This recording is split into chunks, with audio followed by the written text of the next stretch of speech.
میرے محترم ناظرین،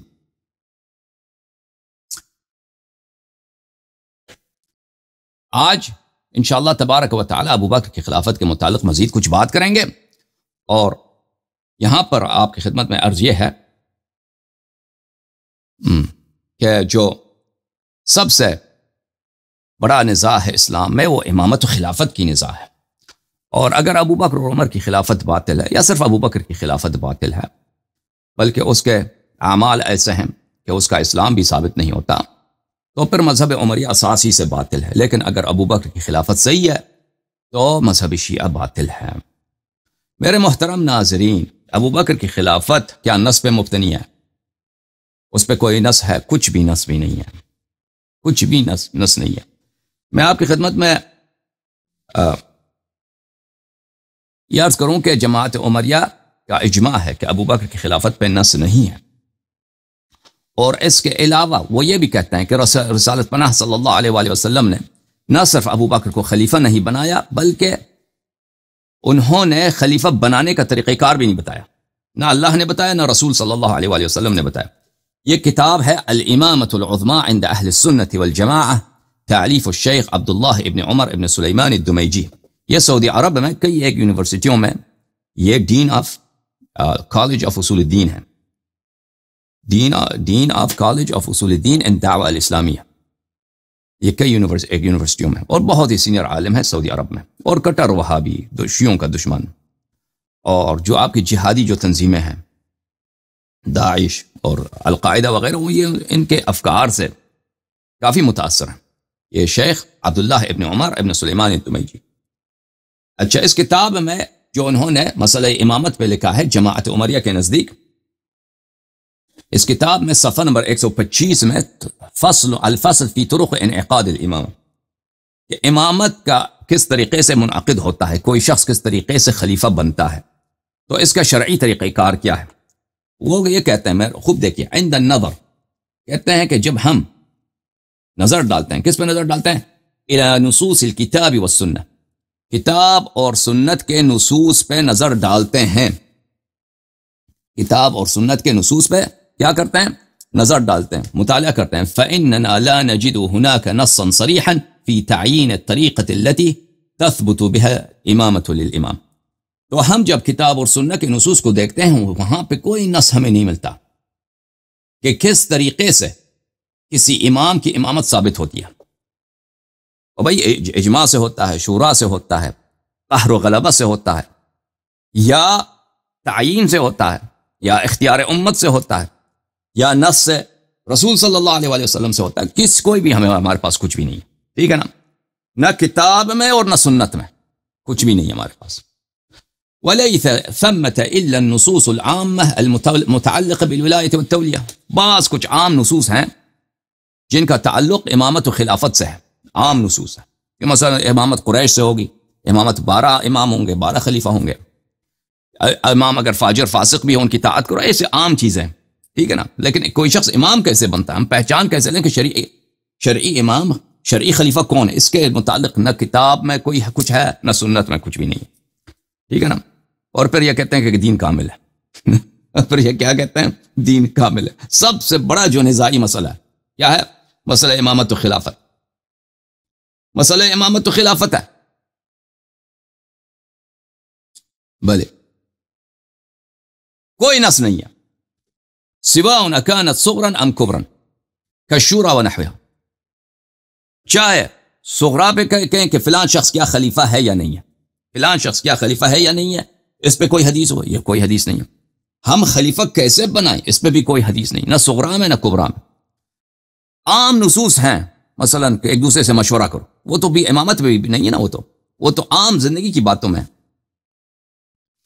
عام زندگی کی باتوں میں، وہ تو امامت کے لیے بھی خاص نہیں ہے۔ اچھا، اور پھر کہا لذلك لم يبقى امامنا الا استعراض الطرق التي انعقدت بها الامامه للخلفاء، بلے وہ کہتے ہیں راشدین۔ اچھا، کہتے ہیں تو پھر جب کتاب میں کچھ بھی نہیں ہے، سنت میں بھی نہیں ہے، تو پھر ہم یہی دیکھیں گے کہ خلفاء راشدین کیسے خلیفہ بنے، خلفاء راشدین کیسے خلیفہ بنے، ہم کہیں گے وہی شرعی ہے، ٹھیک ہے نا؟ تو ان کے پاس قرآن و سنت میں کچھ بھی نہیں ہے۔ اس کے علاوہ میرے محترم ناظرین یہ خود تصریح کرتے ہیں کہ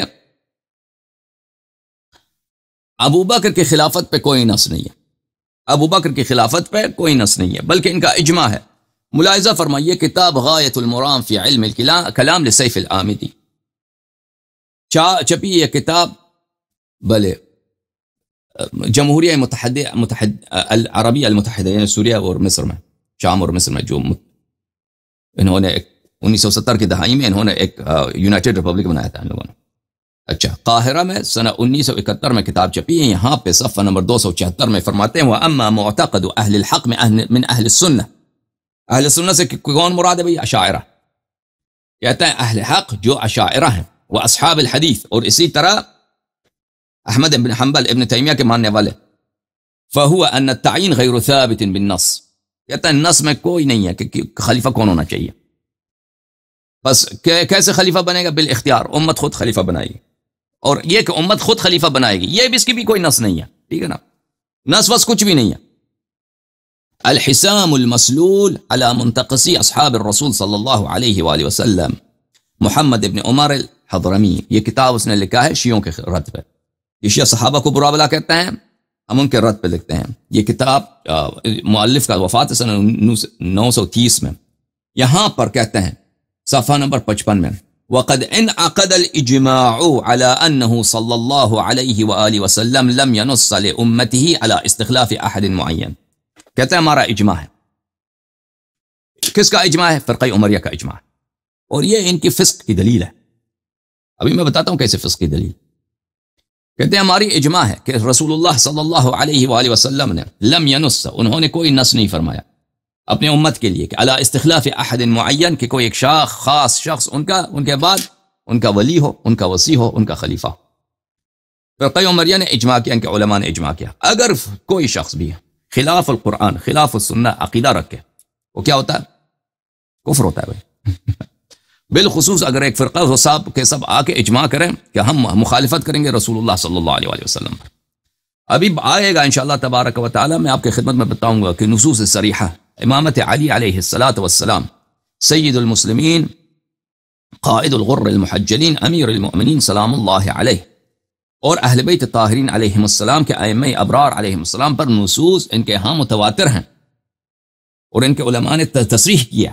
اس کے باوجود جب امامت کی بحث کو چھیڑتے ہیں تو کہتے ہیں اجماع، ہماری اجماع کے کسی پہ نص نہیں کیا۔ تو یہ ہے کہ نا کہ حدیث کو چھپاؤ، حدیث کو نظر انداز کرو، حدیث کے موافق کلام رسول اور کلام اللہ کے مخالف صلی اللہ علیہ وآلہ وسلم تم اجماع رکھو، یہ تو کفر کی دلیل ہے۔ یہ کتاب شرح المواقف تالیف بلے اس کی جو مواقف کی جو متن ہے قاضی عضد الایجی کی ہے، اور اس کی جو شرح ہے میر سید شریف الجرجانی کی ہے، اور یہ دونوں اشاعرہ کے بہت بلند ترین علماء میں سے ہیں، اور اسی طرح ماتوریدیہ، کیونکہ ماتوریدیہ کے پاس کوئی علم کلام تو ہے نہیں، وہ اکثر مسائل میں مقلد ہیں کن کے؟ اشاعرہ کے، اور عیال ہیں اشاعرہ پر، سوائے 2-3 بہت ہی کم مسائل پر، باقی وہ سب اسی اشاعرہ کے دلائل پر، ان کے استدلالات پہ وہ اعتماد کرتے ہیں۔ تو یہ نہایت ہی علم عقائد میں اشاعرہ اور ماتوریدیہ کی نہایت ہی قیمتی کتاب ہے، کتاب شرح مواقف۔ اچھا، یہ کتاب چھپی ہے دارالکتب العلمیہ میں، اور یہ اس کی جز نمبر 8 ہے۔ یہاں پر صفحہ نمبر 385 میں المقصد الرابع الامام بعد رسول اللہ صلی اللہ علیہ وآلہ وسلم میں فرماتے ہیں، کہتے ہیں الامام الحق، جو صحیح امام ہے بعد الرسول صلی اللہ علیہ وآلہ وسلم، وہ عندنا ابو بکر، ہمارے نزدیک امام حق کون ہے؟ ابو بکر۔ وعند الشیعۃ علی رضی اللہ تعالی عنہ وسلام اللہ علیہ، اور شیعوں کے نزدیک کون ہے؟ حضرت سید المسلمین سلام اللہ علیہ۔ لنا وجہان، کہتے ہیں ہمارے پاس 2 دلیل ہیں کہ ابو بکر خلیفہ ہے، خلیفہ اول ہے، امیر المؤمنین علیہ السلام خلیفہ اول نہیں ہے۔ شیعوں کا عقیدہ باطل ہے، ہمارے پاس 2 دلیل ہے۔ دلیل اول کیا ہے؟ کہتا ہے ان طریقہ اما النص او الاجماع، کہتے ہیں کہ کوئی شخص امام ہوگا اس کے صرف 2 طریقے، کسی شخص کی امامت، کون امام ہے کون امام نہیں ہے، امام کی معرفت، امام کی پہچان، امام کی تمیز غیر امام سے یا تو نص سے ہوگی کہ رسول اللہ صلی اللہ علیہ وسلم کہتے ہیں کہ فلانا تمہارا امام ہے، یا یہ کہ امت اجماع کرے۔ تو اجماع کس سے پتہ چلتا ہے؟ بیعت سے پتہ چلتا ہے. اچھا اما النص فلم یوجد لما سیات، کہتا ہے نص تو ہے نہیں کسی پر، نص تو کسی پر بھی نہیں ہے، نص تو کسی پر بھی نہیں. اچھا تو یہ اعتراف کیا ہے کہ ابو بکر کے، عمر پہ، عثمان پہ تو کوئی نص نہیں ہے. اب وہ کہتے ہیں کہ علی علیہ السلام سید المسلمین سلام اللہ علیہ پہ بھی نص نہیں ہے، تو وہ ہم ثابت کریں گے کہ ان کی بات جھوٹ ہے، نص بہت زیادہ ہے امیر المؤمنین علیہ السلام. تو پہلی بات میرے محترم ناظرین آپ کی خدمت میں کیا ہم نے ثابت کیا؟ ہم نے یہ ثابت کیا کہ یہ خود کہتے ہیں کہ خلافاً للقرآن، خلافاً للسنہ و خلافاً للعقل، کہتے ہیں کہ رسول پاک صلی اللہ علیہ وسلم دنیا سے چلے گئے اور اپنے بعد نہ کسی امام کی تعین کی اور نہ طریقہ کار بتا دیا، ہمیں پتہ ہی نہیں ہے. تو واحد طریقہ یہی ہے کہ ہم دیکھیں کہ خلفاء کیسے بنے، جس طریقے سے خلفاء بنے پر وہی شرعی ہوگا، لیکن قرآن و سنت میں اس کی کوئی ہدایت نہیں ہے. اچھا اور یہ کیوں خلاف القرآن ہے؟ اس لیے کہ الیوم اکملت لکم دینکم واتممت علیکم نعمتی، اور اس طرح کے اس لیے کہ رسول پاک صلی اللہ علیہ وسلم نے اپنے بعد خلیفہ بنایا ہے، وہ ہم بتا دیں گے آپ کو. علی ولی کل مؤمن من بعدی من اطاع علی علیہ السلام فقد اطاعنی ومن عصاه فقد عصانی، حدیث ثقلین، حدیث غدیر، حدیث منزلت، حدیث بہت سارے احادیث، حدیث طیر مشوی وغیرہ. یہ کتاب شرح المقاصد تالیف مسعود ابن عمر التفتازانی، یہ ماتوریدیہ کا متکلم ہے اور ادیب ہیں اور نہایت بلند درجے کے عالم ہیں، اور لیکن یہ ویسے ماتوریدی ہیں لیکن اکثر افکار میں یہ اشاعرہ کے بہت قریب ہیں، ویسے اشاعرہ اور ماتوریدیہ میں فرق بھی بہت کم ہے. یہ اس کی کتاب ہے شرح المقاصد، جلد نمبر 5، چھاپ عالم الکتب، سنت 1998 میں کتاب چھپی. یہاں پہ ملاحظہ فرمائیے صفحہ نمبر 258 میں میرے محترم ناظرین، الثانی امارات ربما يفيد باجتماعها القطع بعدم النص، کہتے ہیں ہمارے پاس ایسے اشارات اور ایسے دلائل ہیں کہ اگر ان کے مجموعے کو ہم دیکھیں تو ہمیں پتہ چلتا ہے یقین کے ساتھ کہ کسی پر نص نہیں ہے. کہ قول العباس لعلی علیہ السلام و عمر لابی عبیدہ امدد یدک ابایع، کیونکہ عباس نے علی علیہ السلام سے کہا، عباس نے کہا علی علیہ السلام سے کہ ہاتھ آگے کریں میں آپ سے بیعت کروں، اور عمر نے ابو عبیدہ جراح سے کہا کہ میں تجھ سے بیعت کرنا چاہتا ہوں، اور ابو بکر وقول ابی بکر بایع عمر او ابا عبیدہ، ابو بکر نے ابو عبیدہ سے کہا اور عمر سے کہا کہ ان میں سے دونوں سے ایک سے بیعت کریں. تو ان باتوں سے پتہ چلتا ہے کہ کسی پر نص نہیں ہے. تو قول العباس لعلی علیہ السلام، یہ کیسے پتہ چلتا ہے کہ علی علیہ السلام پہ نص نہیں ہے؟ یہی تو پتہ چلتا ہے کہ اس پہ نص ہے. اما قول عمر لابی عبیدہ وقول ابی بکر، ابو عبیدہ اور عمر کے ان میں سے کسی کے ساتھ بیعت کریں، تو وہ خود غاصب خلافت ہیں شیعوں کے پاس. ان کے قول سے کیا کیسے پتہ چلتا ہے کہ کسی پہ نص نہیں ہے؟ اچھا اور پھر اگلے صفحے میں کہتے ہیں کہ پھر ابو بکر نے کہا تھا وَدِدْتُ أَنِّي سَأَلْتُ النَّبِيَ صلی اللہ علیہ وآلہ عن هذا الامر فی من ہوا، مجھے تو یہی تمنا ہے کہ میں کاش رسول پاک صلی اللہ علیہ وآلہ وسلم سے پوچھتا کہ یہ امامت کس کا حق ہے. میں نے پوچھا ہی نہیں، پیغمبر نے بتایا نہیں، بس ختم بات. تمام باتوں سے عزیزوں ان کے بلند ترین متکلمین، علم عقائد کے بلند ترین علماء نے اور ان کے محدثین نے تصریح کیا کہ کسی کی خلافت پہ نص نہیں ہے. تو اس میں پتہ چلتا ہے کہ ابو بکر کی خلافت پہ کوئی نص نہیں ہے. تو اگر نص نہیں ہے تو پھر اس کی خلافت کیا ہے؟ اگر رسول پاک صلی اللہ علیہ وسلم نے یہ نہیں بتایا کہ تم اس طریقے سے خلیفہ بنو، ٹھیک ہے نا، اور اس کی خلافت پہ اجماع بھی نہیں ہے، یہ بھی جھوٹ ہے کہ اس کی خلافت پہ اجماع ہے. واضح دلیل، ہم شیعہ ہیں، ہم اس کو خلیفہ نہیں مانتے، ہم اسی امت کے ہیں، ہم سب مسلمان ہمیں مسلمان مانتے ہیں، کوئی مسلمان ہمیں تکفیر نہیں کرتا. اہل بیت طاہرین علیہم الصلوۃ والسلام ابو بکر کو نہیں، حضرت زہرا سلام اللہ علیہا سیدۃ نساء اہل الجنہ ابو بکر کو خلیفہ نہیں مانتی، امیر المؤمنین علیہ السلام ابو بکر کو خلیفہ نہیں مانتے تھے. اتنے لوگ مانعین زکوٰۃ تھے، ان کا قتل کرایا ابو بکر نے، اسی مسلمان تھے، کلمہ گو تھے، ابو بکر کو زکوٰۃ نہیں دیتے تھے، ان کا مرتد کہہ کے ان کو قتل کیا، ان کے ساتھ ظلم کیا، ٹھیک ہے نا. تو اس کے خلافت پہ کوئی اجماع نہیں ہے. یہ کتاب اللمع والعدلہ فی قواعد عقائد اہل السنت والجماعہ، اہل سنت والجماعت سے کیا مراد ہے یہاں پہ؟ اشاعرہ، کیونکہ یہ لفظ جو اہل سنت والجماعہ ہے، یہ آپ یہ نہ سمجھے جتنے غیر شیعہ ہیں وہ سب اہل سنت والجماعہ کہلاتے ہیں، نہیں. اشاعرہ جب کہتے ہیں اہل سنت والجماعہ وہ اپنے آپ کو کہتے ہیں، پھر وہ ماتوریدیہ کو اہل سنت نہیں سمجھتے اور اہل حدیث کو اہل سنت نہیں سمجھتے. اسی طرح وہابی سلفی لوگ جب کہتے ہیں اہل سنت وہ خود اپنے آپ کو مراد لیتے ہیں، اشاعرہ کو وہ مشرک سمجھتے ہیں.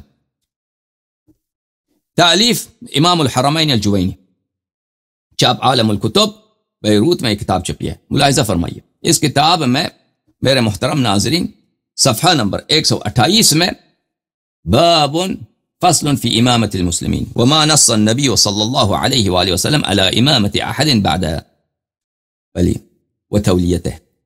رسول پاک صلی اللہ علیہ وآلہ وسلم نے کسی کی امامت اور تولیت پر اپنے بات پہ نص نہیں کیا ہے. اچھا، تو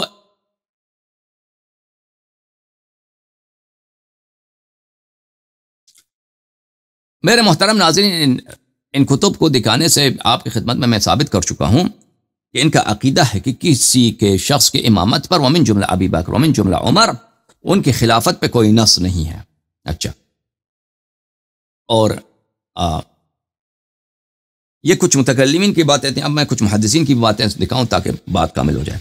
کتاب الصواعق المحرقہ علی اہل الرفض والضلال والزندقہ، تالیف ابن حجر الہیثمی المکی، الجزء الاول، چھاپ دار الوطن.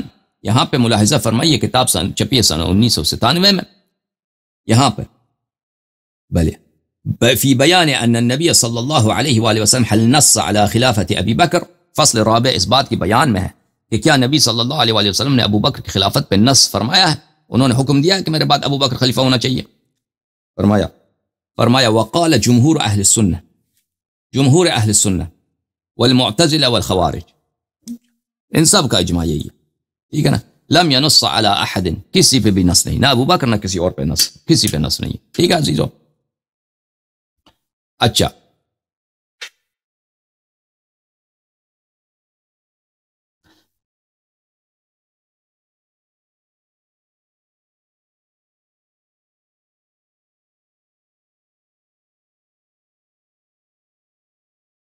اب آپ کی خدمت میں میرے محترم ناظرین یہ بات پیش کریں گے کہ ان کی یہ جو باتیں ہیں، یہ جملے ہیں، یہ سب جھوٹ ہیں کہ کسی کی خلافت پہ نص نہیں ہے.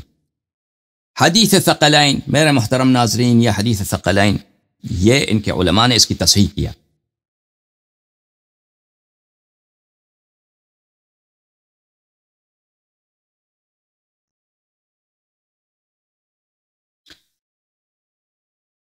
یہ کتاب سنن الترمذی، چاپ دار الفکر، سنہ 1426 میں یعنی 2005 میں دار الفکر بیروت میں چھپی ہے. یہ باب مناقب اہل بیت النبی صلی اللہ علیہ وآلہ وسلم، جابر بن عبداللہ انصاری سے، حدیث نمبر 3811. جابر نے کہا رأیت رسول اللہ صلی اللہ علیہ وآلہ وسلم فی حجتہ یوم عرفہ، میں نے رسول پاک صلی اللہ علیہ وآلہ وسلم کو حجت الوداع میں عرفہ کے میدان میں دیکھا. وہو علی ناقتہ القصواء، وہ اپنے اونٹنی پہ سوار تھے، ناقے پہ سوار تھے. ناقے پہ سوار ہو کے خطبہ دینا اس لیے ہوتا ہے کہ مجمع بہت بڑا ہے اور اسے اب سے مسلمانوں سے خداحافظی کا موقع ہے. ٹھیک ہے نا، خداحافظی کا موقع ہے. فسمعته یقول، پھر میں نے ان کو سنا کہ انہوں نے فرمایا ایھا الناس انی ترکت فیکم، اے لوگوں میں نے تمہارے درمیان چھوڑ دیا ہے، ترک کر دیا، میں نے چھوڑ دیا ہے، چھوڑ کے جا رہا ہوں. تو یہ صریح ہے استخلاف میں، صریح ہے وصیت میں، صریح ہے ترک وصی میں تمہارے درمیان چھوڑ کے جا رہا ہوں. من ان اخذتم به لن تضلوا، کہ اگر تم اس کی اتباع کرو تم کبھی گمراہ نہ ہو جاؤ گے. من ان اخذتم به، اگر تم اس کی اتباع کرو، اس کی طاعت کرو، اخذ کرنا، طاعت کرنا، سیکھنا، قبول کرنا ان سے، اور ان کی راستے پہ چلنا، ان کی تقلید کرنا، ان کی اطاعت کرنا، ان کی اتباع کرنا، کبھی گمراہ نہ ہو جاؤ گے. کتاب اللہ و عترت اہل بیت، کتاب اللہ اور میرے عزت طاہرہ علیہم الصلوۃ والسلام. یہ حدیث متواتر ہے میرے محترم ناظرین. ملاحظہ فرمائیے، کتاب الصواعق المحرقہ علی اہل الرفض والضلال والزندقہ، تالیف ابن حجر الہیثمی المکی، الجزء الاول، چھاپ دار الوطن، سنہ 1997 میں چھپی ہے. یہاں پر صفحہ نمبر 429 میں 439 میں اور پھر صفحہ نمبر 440 دونوں میں، اگلے صفحے میں بھی جائیں گے، دکھائیں گے آپ کو. وفی روایت صحیحہ، صحیح روایت میں، وہ روایت جو میں نے ترمذی کی دکھائی ہے وہ بھی صحیح ہے، اور اس کے کتنے اسانید ہیں وہ بھی آ جائے گا کثرت اسانید. انی تارک فیکم امرین لن تضلوا ان اتبعتموہما، میں تمہارے درمیان دو چیزیں چھوڑ کے جا رہا ہوں کہ تم ہرگز گمراہ نہ ہو جاؤ گے اگر ان کی اتباع کرو گے. وہما، اور وہ دو چیزیں کیا ہیں؟ کتاب اللہ و اہل بیت عترتی، اور کتاب اللہ اور میری عترت اہل بیت علیہم السلام. ٹھیک ہے نا. والحاصل، اس حدیث کا خلاصہ کیا؟ ان الحث وقع على التمسك بالکتاب وبالسنہ وبالعلماء بهما من اہل البیت. کہتے ہیں کہ رسول پاک صلی اللہ علیہ وآلہ وسلم نے اصرار فرمایا، تاکید فرمایا. حث یعنی تاکید فرمایا کہ تم تمسک کرو کتاب اور سنت سے، اور وہ العلماء بہما، جو کتاب اور سنت کے عالم ہیں اہل بیت علیہم السلام میں سے، کتاب و سنت کے عالم اہل بیت علیہم السلام سے، یعنی ائمہ اہل بیت علیہم السلام. رسول پاک صلی اللہ علیہ وآلہ وسلم نے اس حدیث شریف میں تاکید کی ہے، اور دوسرے احادیث میں تاکید کی ہے، اصرار کی ہے، اور نہایت ہی مبالغہ فرمایا کہ تم اگر ان کی اتباع کرو گے میرے بعد گمراہ نہ ہو جاؤ گے. تو کس پہ تاکید کیا؟ اب پورے امت پر، منہم الصحابہ، ان میں صحابہ بھی شامل ہیں، ان سب پر، ابو بکر عمر بھی ان میں شامل ہیں، ٹھیک ہے نا. تو یہ صریح ہے استخلاف پر کہ اگر ان کی اتباع کرو گے گمراہ نہ ہو جاؤ گے. تو یہ وہ ان کی اطاعت پر واجب ہے، اگر ان کی اطاعت نہ کریں گے تو گمراہ ہو جاؤں گے. تو یہ تو واضح بات ہے کہ ان کی پھر تو یہ صریح استخلاف ہے. اور یہ صفحہ نمبر 440 ہے. ملاحظہ فرمائیے، ابن حجر حیتمی مکی محدثین میں ان کا بڑا رتبہ ہے، یہ محدثین میں ان کا شمار ہے، ان کا بڑا رتبہ ہے، اور ایسے شخص نہیں جو جاہل ہیں، یہ نہایت ہی عظیم محقق ہیں علوم حدیث میں. اور یہ کتاب انہوں نے لکھا بھی شیعوں کے رد میں، لیکن اللہ تعالیٰ کیسے ان سے اعتراف کروائے. دیکھو، ثم علم ان لحدیث التمسک بذلك، یقین کرو، جان لو اس بات کو کہ لحدیث تمسک بذالک، یہ حدیث جس میں حکم دیا ہے کہ تم تمسک کرو قرآن اور عطرت سے. اس حدیث کی کیا ہے؟ طرقا کثیرتا، اس کے طرق بہت زیادہ ہیں، اس کے اسانید بہت زیادہ ہیں، ایک دو حدیث نہیں، بہت ساری احادیث ہیں. وردت عن 29 صحابیہ، 20 سے زیادہ صحابی، 20 سے اوپر صحابہ اثر مروی ہے یہ حدیث. ومر له طرق مبسوطة في 11 الشبہ، ہم نے اس کے طرق مبسوط طور پر شیعوں کے جو 11واں شبہ ہے اس میں بیان کیا. وفي بعض تلك الطرق انه قال ذلك بحجة الوداع بعرفہ، ان میں سے بعض طرق میں یہ ہے کہ رسول پاک صلی اللہ علیہ وآلہ وسلم نے اس حدیث شریف کو بیان فرمایا ہے حجۃ الوداع میں، عرفہ کے میدان میں، مناسک حج میں. وفي اخرى انه قال بالمدینہ في مرضه، دوسری روایات میں ہے کہ اس مدینہ میں بھی انہوں نے فرمایا، وفات سے پہلے صلی اللہ علیہ وآلہ وسلم نے حکم دیا صحابہ کو کہ میرے بعد اہل بیت علیہ السلام کی اتباع کرنی ہے تم نے. وقد امتلأت الحجرة باصحابه، اس وقت فرمایا جب ان کا حجرہ بھرا ہوا تھا، کن سے؟ صحابہ سے.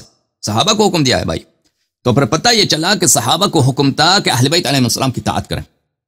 اہل بیت کا تاج سر کون ہے؟ اہل بیت کا سردار کون ہے؟ اہل بیت کا لیڈر، قائد کون ہے؟ اول رسول اللہ صلی اللہ علیہ وآلہ، ان کے بعد امیر المؤمنین علیہ السلام. تو پتہ چلا میرے محترم ناظرین، پہلی بات یہ کہ ان کے علماء نے جنہوں نے یہ کہا نا کہ ہم اجماع ہے کہ رسول پاک صلی اللہ علیہ وسلم نے کسی کی امامت پہ انہوں نے تنصیص نہیں کیا، یہ جھوٹ ہے، یہ جھوٹ ہے.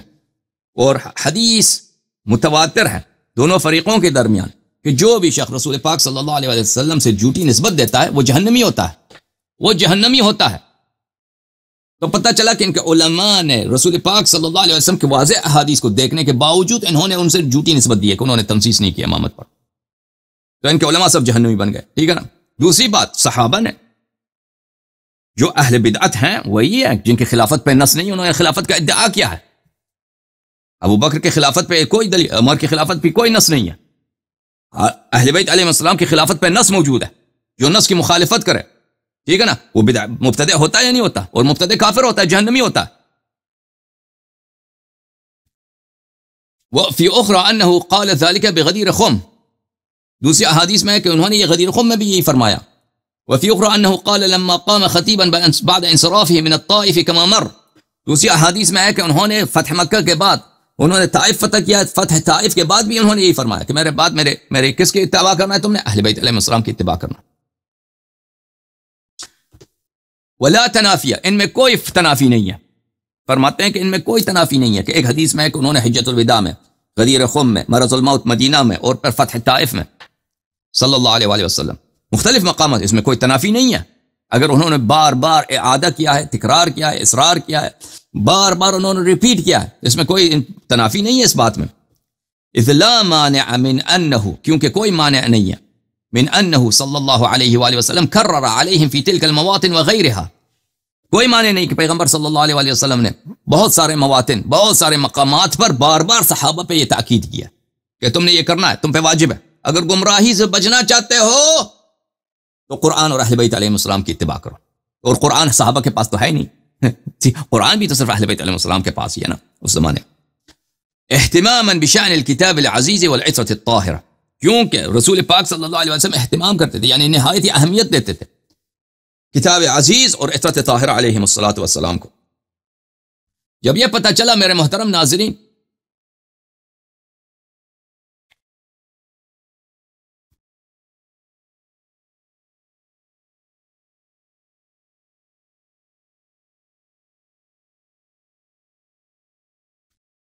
کہ ان کے علماء نے خود انہوں نے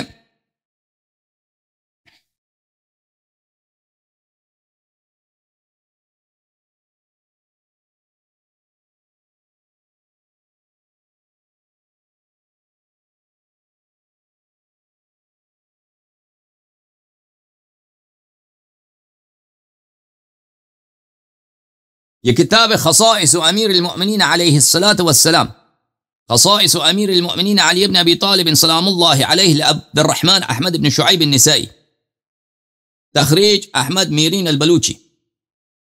کتاب چھپی ہے مکتبۃ المعلی الکویت میں سنہ 1986 میں. یہاں پر صفحہ نمبر 96 میں ملاحظہ فرمائیے، غدیر خم میں.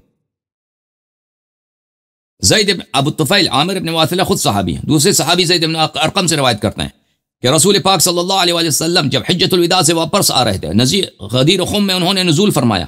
انہوں نے حکم دیا کہ درختوں کے نیچے کو جھاڑو دو. صحابہ اٹھو، اٹھ اٹھ ابو بکر عمر اٹھ، جھاڑو لگاؤ. ہماری تمیز کیا، جھاڑو لگاؤ. یہاں پہ جھاڑو لگا دیا صحابہ نے.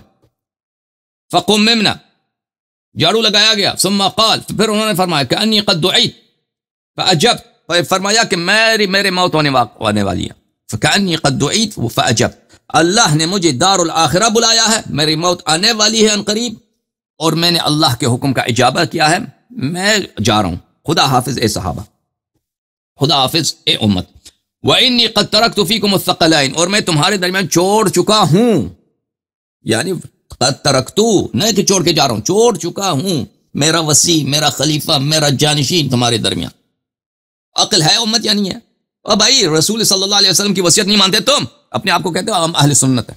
کس کے سنت پہ چلتے ہو؟ وہی صحابہ جو مرتد ہو گئے تھے انہی کی سنت پہ چلتے ہو، یا اپنے رسول صلی اللہ علیہ وسلم کے سنت پہ چلنا چاہتے ہو؟ اپنا اذان چینج کرو پلیز.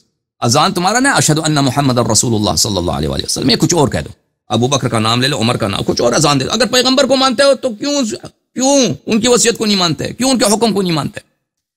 اور بھائی کیوں ابو بکر کی خود کہتے ہو ابو بکر کی خلافت پہ نص نہیں ہے، اہل بیت علیہ السلام کی خلافت پہ نص ہے، امیر المومنین علیہ السلام کی خلافت پہ نص ہے، اور کیوں رسول صلی اللہ علیہ وسلم کی مخالفت کرتے ہو اور پھر کہتے ہو کہ ہم امت ہے، اہل سنت ہے، اشہد ان محمد الرسول اللہ صلی اللہ علیہ وسلم. اپنی اذان چینج کرو. وَإِنِّي قَدْ تَرَكْتُ فِيكُمُ الثَّقَلَيْنِ أَحَدُهُمَا أَكْبَرُ مِنَ الْآخَرِ، ایک دوسرے سے بڑا ہے. کتاب اللہ وعطرت اہل بیت، یہ دونوں کیا ہیں؟ کتاب اللہ اور میرے عطرت طاہرہ علیہ السلام. فانظروا كيف تخلفوني فيهما فإنهما لا يتفرقا حتى يرد علي الحوض. یہ دوسرے سے ان میں کوئی، ان کے ساتھ کیسے برتاؤ کرو گے میرے بعد تم خوب سوچ لینا کہ تم سے سوال کیا جائے گا. یہ دونوں کبھی ایک دوسرے سے الگ نہیں ہوں گے. عطرت طاہرہ علیہ السلام اور قرآن مجید ایک دوسرے سے الگ نہیں ہوں گے. او بھائی مجھے بتاؤ، ایک شخص جب جھوٹ بولتا ہے وہ قرآن کے سے منحرف ہوتا ہے، قرآن کے ساتھ ہوتا ہے؟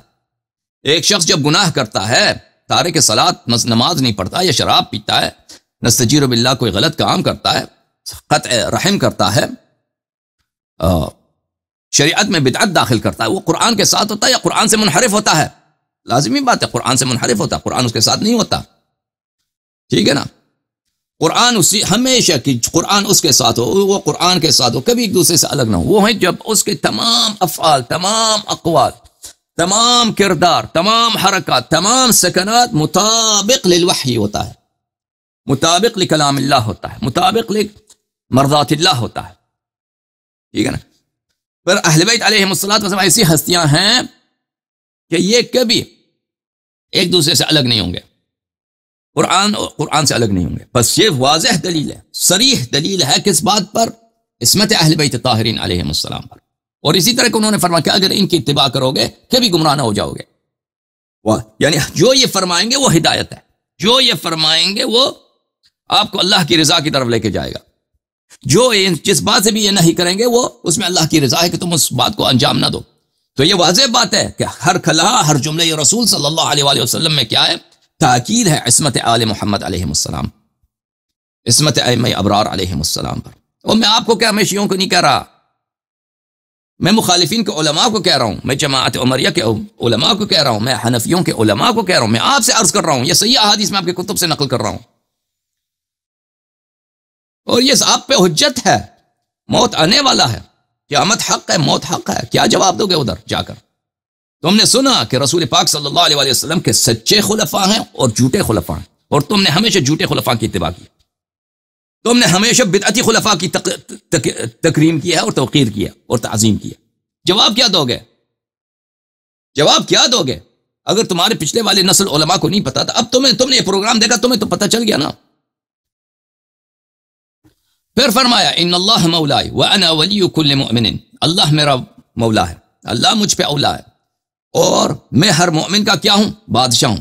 ثم اخذ بید علی علیہ السلام، علی علیہ السلام کا ہاتھ اپنے ہاتھ میں لے لیا، امیر المؤمنین علیہ السلام کا دست مبارک اپنے ہاتھ میں لے لیا اور فرمایا من کنت ولیہ فہذا ولیہ، جس کا میں ولی ہوں، جس کا میں ولی ہوں. لا نکاح الا باذن الولی. ولی سے کیا مراد ہے؟ حدیث میں جا کے دیکھو، لا نکاح الا باذن الولی، لا نکاح الا باذن الولی. اس شخص کے ہاتھ میں، جس شخص کے ہاتھ میں سب اختیار ہوتا ہے، اس کو کہتے ہیں ولی.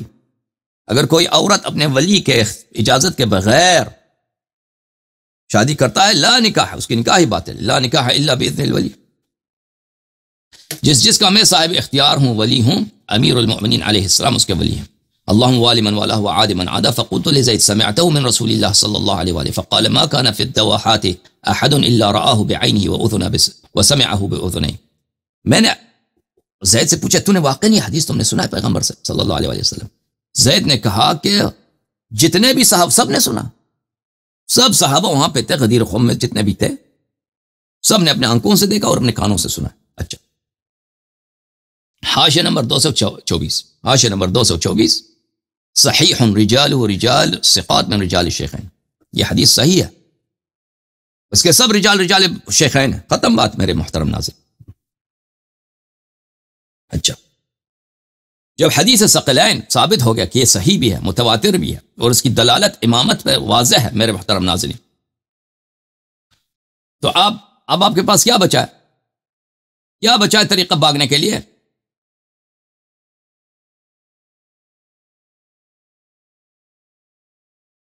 یہ کتاب شرح المقاصد، تالیف مسعود ابن عمر التفتازانی، الجزء الخامس، چھاپ عالم الکتب، کتاب چھپی ہے سن 1998 میں. یہاں پہ صفحہ نمبر 303 میں فرماتے ہیں، بلی اہل بیت علیہم الصلاۃ والسلام متصف ہے علم اور تقوی کے ساتھ، اور ان کی نسب بھی شریف ہے. الا یرا، کیا تم نہیں دیکھتے انہ قرنہ انہ صلی اللہ علیہ وآلہ وسلم قرنہم بکتاب اللہ. کیا تم نہیں دیکھتے، تمہیں عقل نہیں ہے کہ رسول پاک صلی اللہ علیہ وآلہ وسلم نے اہل بیت طاہرین علیہ السلام کو قرین بنایا؟ کس کا قرین بنایا؟ کس کا جڑواں بائی بنایا؟ کس کا ہم پلہ بنایا؟ کلام اللہ کا. سبحان اللہ. قرآن کا. قرآن کیا ہے؟ کلام اللہ ہے. یعنی امیر المؤمنین علیہ السلام کا فرمان کلام اللہ کے مساوی ہے. انی تارک فیکم ما ان اخذتم به لن تضلوا بعد ابدا کتاب اللہ وعترتی اہل بیتی. یہ کون فرماتا ہے؟ مسعود ابن عمر التفتازانی، ماتریدیہ اور اشاعرہ کا سب سے بڑا متکلم، سب سے بڑا عالم عقائد. الا یرا، تو پاگل ہے؟ تو سوچتا نہیں ہے کہ رسول اللہ صلی اللہ علیہ وآلہ وسلم نے قرنہم، قرین بنایا، ہم پلہ بنایا، ہم وزن بنایا، مساوی بنایا اہل بیت علیہ السلام کو کتاب اللہ کے ساتھ. بھائی خود سوچو ابو بکر کی کیا ویلیو ہے؟ ایک ہے امیر المؤمنین علیہ الصلوۃ والسلام، وہ قرآن کا ہم پلہ ہے، اور ایک ابو بکر، اس کی خلافت پہ کوئی نص نہیں، خلاف شرع ہے اس کی خلافت، اس کی خلافت خلاف شرع، اس کی منصوص ہی نہیں ہے. جب منصوص کو چھوڑ کر تم غیر منصوص کی اتباع کرتے ہو، تو عقل نہیں ہے تمہاری. اللہ تعالیٰ سے شرم نہیں آتا؟ رسول پاک صلی اللہ علیہ وسلم سے شرم نہیں آتی تمہیں؟ قرنهم بکتاب اللہ فی کون التمسک بہما منقضا من الضلالہ. رسول پاک صلی اللہ علیہ وسلم نے فرمایا کہ علی علیہ السلام، امام حسن علیہ السلام، امام حسین علیہ السلام، فاطمہ الزہرا سلام اللہ علیہا، اہل بیت الطاہرین علیہ السلام، یہ قرآن کے مساوی ہیں کہ جس طرح قرآن کی اتباع واجب ہے اسی طرح ان کے اقوال کی تصدیق اور اتباع واجب ہے، کہ اگر ان کی اتباع کرو گے، ان کی اتباع قرآن کی طرح منقذ من الضلالہ ہے، ضلالت سے، گمراہی سے آپ کو نجات دے گا. ولا معنی للتمسک بالکتاب الا الاخذ بما فیہ من العلم والہدایہ. تمسک قرآن سے کیا مراد ہے؟ تمسک قرآن سے کیا مراد ہے؟ کہتا ہے قرآن سے تمسک کا مطلب ہی یہ، اس کے علاوہ کچھ بھی نہیں ہے، کہ قرآن میں جو علم اور ہدایت ہے اس پہ عمل کرو، اس کو قبول کرو، تصدیق کرو. اخذ قرآن، تمسک قرآن، اخذ بالقرآن سے کیا مراد ہے؟ یعنی قرآن میں جو علم ہے، جو ہدایت ہے، جو فرامین ہے، اس کو قبول کرو، اس کی تصدیق کرو، اس پہ ایمان لاؤ. اچھا، فکذا فی العطرہ، یہی حکم عطرت میں بھی ہے، یہی حکم عطرت کا بھی ہے. عطرت کا سید و سالار کون ہے؟ امیر المؤمنین علی علیہ السلام، امام حسن علیہ السلام، امام حسین علیہ السلام. یہ صریح ہے ان کی امامت پر، یہ صریح ہے ان کے امامت پر. اور پھر کہتے ہیں اجماع ہے کہ کسی کو خلیفہ نہیں بنایا، اجماع ہے کہ کسی کو خلیفہ نہیں بنایا. شرم نہیں آتی تم. یہ کتاب شرح الشفاء للقاضی عیاض الیحسبی، شرح القاضی ملا علی الہروی الحنفی المکی، الجزء الثانی، چاپ دار الکتب العلمیہ. یہ کتاب چھپی ہے سنہ 2001 میں بیروت لبنان میں. صفحہ نمبر 83 میں حدیث ہے انی تارک فیکم ان اخذتم به لن تذلوا کتاب اللہ وعترتی. اہل بیتی اس حدیث کو نقل کرنے کے بعد اس کی شرح میں فرماتے ہیں فالتمسک بالقرآن التعلق بامرہ ونہیہ واعتقاد جمیع ما فیہ وحقیقتہ. تمسک قرآن سے تمسک کیا ہے؟ کہ آپ قرآن کے امر اور قرآن کی نہی کے اتباع کریں، اور قرآن میں جتنے بھی حقائق ہیں اس پہ آپ عقیدہ رکھیں. قرآن نے جو باتیں کی اس پہ عقیدہ رکھو، اور جو امر نہیں ہے اس کی اتباع کرو. والتمسک بالعطرہ محبتہم ومتابعۃ سیرتہم. عطرت سے، عطرت طاہرہ علیہم الصلوۃ والسلام سے تمسک کا کیا مطلب ہے؟ تمسک کا مطلب یہ ہے کہ ان سے محبت کرو اور ان کی سیرے پہ چلو، ان کی اطاعت کرو، ان کی بات مان لو.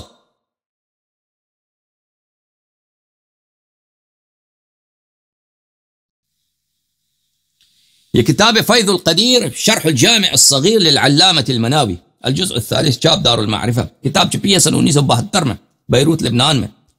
صفحہ نمبر 14 میں انی تارک فیکم خلیفتین کتاب اللہ حبل ممدود ما بین السماء والارض وعترت اہل بیت. اس حدیث کی شرح میں فرماتے ہیں اچھا وعترتی، عطرت پڑھو، عیرت نہ پڑھو. اہل بیتی تفصیل بعد اجمال بدلا او بیانا. کہتے ہیں ایک اس کا عطف بیان ہے یا بدل ہے. اچھا وہ عربی زبان میں ہوتی ہیں، بس نکات ہوتے ہیں، وہ اس کی اہمیت نہیں. وہم اصحاب الکساء. اہل بیت عطرت کون ہے؟ یہ کہتے ہیں اصحاب کساء ہیں. اس سے مراد اہل بیت سے مراد اصحاب کساء ہیں جن پہ رسول پاک صلی اللہ علیہ وسلم نے کملی ڈالا ہے اور آیت تطہیر کی تلاوت فرمائی ہے. وہ ہیں الذین اذهب اللہ عنہم الرجس وطہرہم تطہیرا. حدیث کا مطلب کیا ہے؟ ان اعتمرتم بأوامر کتابہ وانتہیتم بنواہی اہتدیتم واہتدیتم. حدیث کا مطلب کیا ہے؟ کہ اگر تم اہل بیت اور قرآن کی اطاعت کرو گے تو کبھی گمراہ نہ ہو جاؤ گے. حدیث کا مطلب یہ ہے کہ اگر تم قرآن کے اوامر کی اطاعت کرو اور قرآن کی نواہی سے دور رہو، قرآن نے جو نہی کیا نا اس سے اجتناب کرو. واہتدیتم بہدی عطرتی، اور میرے عطرت علیہم الصلوۃ والسلام سے ہدایت اخذ کرو، ان کی ہدایت پہ چلو، ان کی تعلیمات پہ چلو. یہ کس سے فرمایا ہے؟ پوری امت سے فرمایا ہے. ابو بکر عمر اس امت سے نہیں ہے تو پھر ابو بکر عمر کا کیا فریضہ ہے؟ کہ وہ غلام کی طرح، نوکر کی طرح، چاکر کی طرح، ذلیل بندے کی طرح اطاعت کریں اہل بیت طاہرین علیہم السلام کی. ان کی امامت باطل ہے، خلاف النص ہے،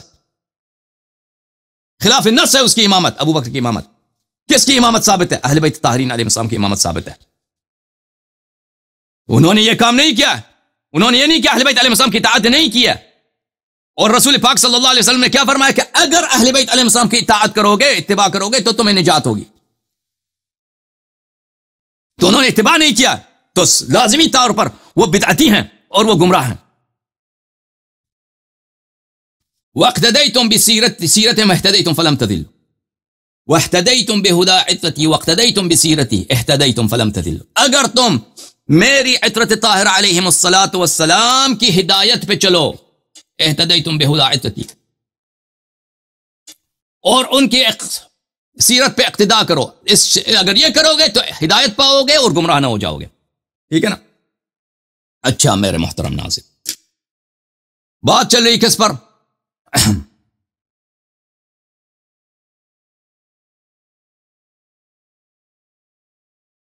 ابو بکر کی خلافت۔ موضوع کیا ہے؟ ابو بکر کی خلافت۔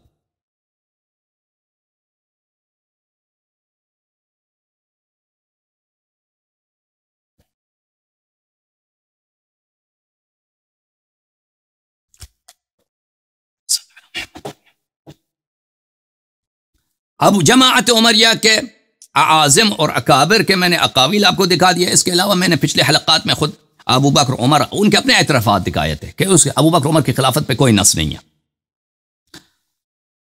اور اب مزید بھی آئے گا انشاءاللہ۔ اور یہ بھی دکھا دیا کہ جماعت عمریہ کے اعاظم اکابر نے کہا کہ رسول پاک صلی اللہ علیہ وسلم نے تو کسی کی امامت پہ کوئی نص نہیں فرمایا، نص نہیں فرمایا، ٹھیک ہے نا؟ تو پتہ چلا کہ ان کے اعاظم اکابر ابو بکر عمر سے لے کر امام الحرمین جوینی تک، فخر رازی تک، یہ سب کے سب جھوٹے ہیں، ان کو شرم و حیا نہیں ہے کہ رسول پاک صلی اللہ علیہ وسلم پہ کب جھوٹی بات جو ہے نا نسبت دے دیں۔ اور یہ میں بات کوئی مجلس نہیں پڑھا بھائی، میں کتابیں دکھا کر، یہ میں مقدمہ لڑ رہا ہوں۔ آپ جب کورٹ میں جاتے ہیں نا، کورٹ میں وکیل بن کے، اٹرنی بن کے، لائر بن کے وہاں جاتے ہیں، تو آپ کو اپنی بات کے لیے عدالت کو دلائل دکھانے پڑتے ہیں، شواہد دکھانے پڑتے ہیں، ثبوت دکھانے پڑتے ہیں۔ میں یہاں پہ مقدمہ لڑ رہا ہوں۔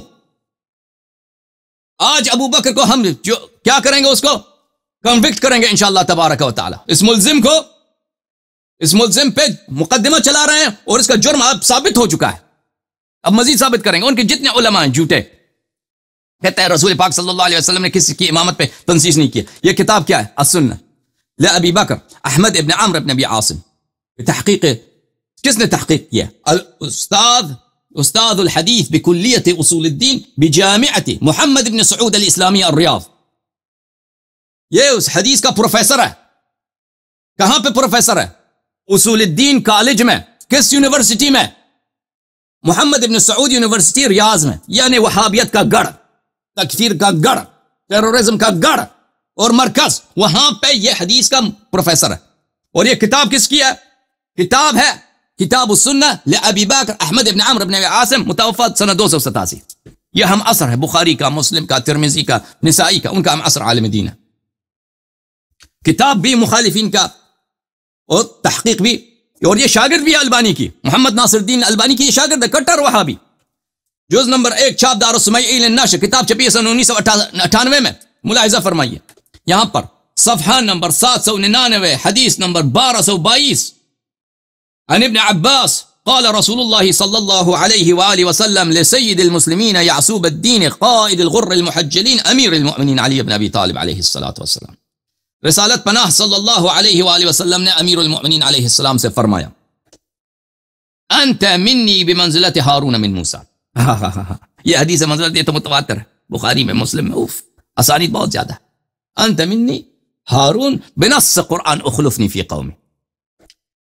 ہارون جو یا رسول پاک صلی اللہ علیہ وسلم منزلہ نہیں جانتا ہارون موسیٰ سے، بولو اور کافر ہو جاؤ۔ اگر منزلہ جانتا ہے، انت منی بمنزلت ہارون من موسیٰ، منزلہ اگر جانتا ہے تو ہارون بنص القرآن، نہ صرف خلیفت، احب الناس، اقرب الناس، اس کی طاعت واجب، اس پہ ایمان واجب، اس کی تصدیق واجب، معجزات میں شریک، ہدایت میں شریک، علم میں شریک، سب کاموں میں شریک تھا وہ۔ اچھا، لیکن وہ میں ابھی حدیث منزلت میری مراد مقصود نہیں ہے۔ الا انک لست نبیا، آپ نبی نہیں ہے۔ وانت خلیفتی فی کل مؤمن من بعدی، ہر مومن پر میرا جانشین، خلیفہ سے کیا مراد؟ جانشین، ہر مومن پر میرے بعد میرا جانشین آپ ہے، ٹھیک ہے نا؟ استخلاف پہ ہے، تصریح ہے کہ نہیں ہے؟ حاشیہ نمبر 1، حاشیہ نمبر 1، اسناد حسن، اس کی سند حسن ہے۔ وہ مولوی جو ہے نا ڈاکٹر باسم فیصل جوابرہ، وہ کٹر وہابی ہے، اس کی سند صحیح ہے، وہ کہتا ہے سند حسن ہے۔ حسن بھی صحیح کے اقسام ہی میں سے، اچھا، جب یہ پتہ چلا میرے محترم ناظرین،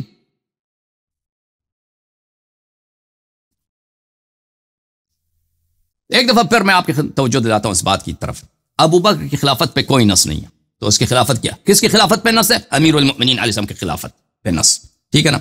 تو اس کے خلاف ابو بکر کی خلافت بدعت، کیونکہ رسول پاک صلی اللہ علیہ وسلم نے یہ نہیں بتایا تھا کہ میں دنیا سے جا رہا ہوں تم خلیفہ بنا لینا، یہ بھی نہیں بتایا تھا، انہوں نے خلیفہ تو بنا کے گئے تھے نا، جو اصلی خلیفت تھا اس کو صحابہ نے، جیسے حضرت ہارون علیہ السلام کے ساتھ ہوا نا، جو اصلی خلیفت تھا لوگوں نے اس کو چھوڑ دیا، لوگوں نے سامری کا اتباع کیا، سامری نے ان سے بچڑے کی عبادت کروا دی، ٹھیک ہے نا؟ انت منی بمنزلت ہارون من موسیٰ، جو یہی ہماری امت میں صحابہ کی اغلبیت اکثریت نے حق کا ساتھ چھوڑ دیا، اور کیا کیا ان لوگوں نے؟ ایک ایسے شخص جس کی خلافت خلاف النص ہے اس کی اتباع کی، اور جس کی خلافت نص سے ثابت ہے، جس کے جو طاہر ہے، مطہر ہے، جو معصوم ہے، اگر اس کی اتباع کرتے کبھی گمراہ نہ ہو جاتے، اس کی اتباع نہیں کی صحابہ نے، بلکہ اس کے خلاف جنگیں لڑیں صحابہ نے، ٹھیک ہے نا؟ اور اتنی بات تو سمجھ آئی نا آپ کو؟ اور ان میں سے ایک ہے خلافت ابو بکر کی، جس کی کوئی نص نہیں۔ اب ابو بکر کے متاعن میں سے اور اس کے دلائل خروج عن الدین میں سے ایک یہی دلیل ہے کہ اس کی خلافت بدعت ہے، اور بدعتی جہنم میں ہوتا ہے، اور اب میں دلائل دوں گا کہ جو بدعتی ہوتا ہے وہ کافر ہوتا ہے۔ ایک تو اس کی اپنی خلافت اس کی بدعتی اور اس کی جہنمی ہونے کے لیے کافی ہے، پھر اس نے عمر کو اپنے بعد خلیفہ بنایا، ٹھیک ہے نا؟ عمر کو اپنے بعد خلیفہ بنایا، اس نے اپنے بعد کیا اس نے امت پہ، وہ تو نے خود خلیفہ بن گیا زبردستی چوری کے راستے سے، تو تجھے کس نے حق دیا تھا کہ اب عمر کو پھر خلیفہ بنا دے؟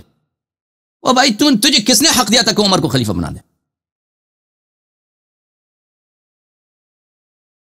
تجھے کس نے فرمایا تھا، کس نے کہا تھا؟